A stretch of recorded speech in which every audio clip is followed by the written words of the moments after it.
Olá, bom dia meus irmãos, minhas irmãs. Mais uma vez aqui, juntos, para a nossa devocional no dia de hoje. Dando o título como permanecer na graça. Paulo trata a respeito desse assunto em Gálatas capítulo 1, versos 6 e 9. E discorre da seguinte maneira: admiro-me de que vocês estejam abandonando tão rapidamente aquele que os chamou pela graça de Cristo para seguirem outro evangelho, que na realidade não é outro evangelho. O que ocorre é que algumas pessoas o está perturbando, distorcendo, querendo perverter o evangelho de Cristo. Mas ainda que nós ou um anjo do céu pregue um evangelho diferente daquele que lhes pregamos, que seja anátema ou amaldiçoado. Como já dissemos, agora repito, se alguém lhes anuncia um evangelho diferente daquele que já receberam, que seja amaldiçoado. Essa é a palavra de Paulo para a nossa reflexão nesta manhã. A graça de Deus, meus irmãos, é um grandioso presente que nos foi concedido pelo Senhor. Pela graça, tivemos acesso à salvação provida ou providenciada por Cristo Jesus em Deus.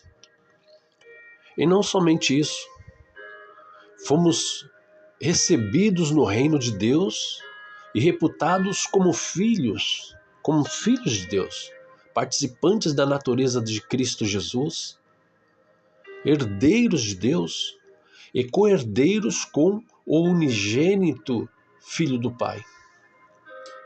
A graça de Deus é, portanto, a demonstração da boa vontade divina em relação a nós, pecadores, que não merecíamos a atenção do Todo-Poderoso. Abrir mão da graça que te foi dada, que nos é dada, é ofensivo a Deus. Saiba disso. Você está ofendendo a Deus quando você abre mão da graça. Negligenciá-la, inclusive, é pecado. Abandoná-la é desprezar a generosidade divina em relação a nós, como está isso relatado em Gálatas capítulo 5, verso 4. A palavra que eu vos falo não é minha, é a palavra de Deus. Estamos discorrendo a respeito daquilo que Deus fala em sua palavra. Só lembrando que os primeiros cristãos enfrentaram um grande conflito em relação à graça de Deus, porque ainda não tinham compreensão total.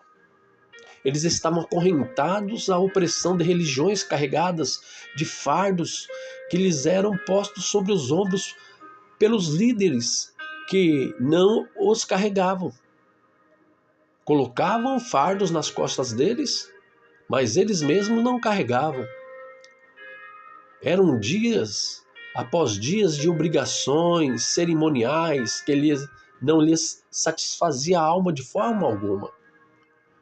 Com o passar do tempo, os líderes religiosos transformaram a lei de Moisés em uma carga muito pesada de se carregar. E isso está relatado lá em Mateus 23, verso 4. Não obstante, à sua volta estavam outras religiões ainda piores.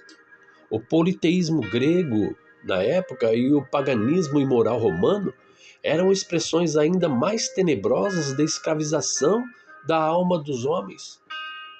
E quem fala sobre isso? Efésios capítulo 5, verso 1 discorre já a respeito desse assunto. Cristo trouxe a libertação que a alma deles ansiava, que a nossa alma anseia. Essa mesma libertação é oferecida agora, nesse tempo, num tempo em que as religiões se multiplicam indiscriminadamente, com fardos impossíveis de serem suportados.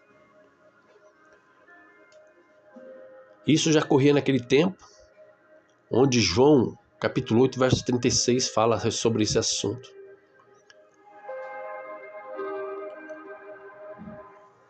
Em Cristo, a graça de Deus se manifesta em toda a sua plenitude, Guarde isso no teu coração, na tua mente. Em Cristo, a graça de Deus se manifesta em toda a sua plenitude a meu favor. Repita isso para você mesmo. Repita isso. E que Deus te abençoe. Deus lhe abençoe você, abençoe sua casa, sua família, em nome de Jesus. Que você tenha um dia abençoado, uma semana abençoada e busque, procure estar em comunhão com a tua igreja, com a igreja de Cristo, especialmente. Porque não tem como você ter comunhão com Deus se você não tem comunhão com seu irmão.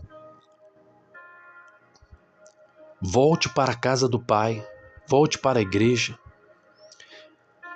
Abraham Bolt, ele disse uma seguinte frase que me vem à mente agora. Ele diz assim: se alguém nos dá qualquer coisa por graça, é porque nós não a merecemos. É graça. Qualquer coisa que mereçamos por direito, não pode ser nossa por graça, porque graça é favor imerecido. Eu quero orar com você. Deus, Pai Todo-Poderoso, de toda graça, de todo poder, ainda que não mereçamos, venhamos te pedir, Senhor, derrama sobre nós a sua graça abundantemente, porque reconhecemos os nossos pecados, as nossas fragilidades, reconhecemos a nossa necessidade, Senhor, e dependência de Ti. Que o nome de Yeshua seja gravado em nossos corações, em nossas vidas, que o sangue dele seja derramado por nós, que já foi derramado por nós, nos marque,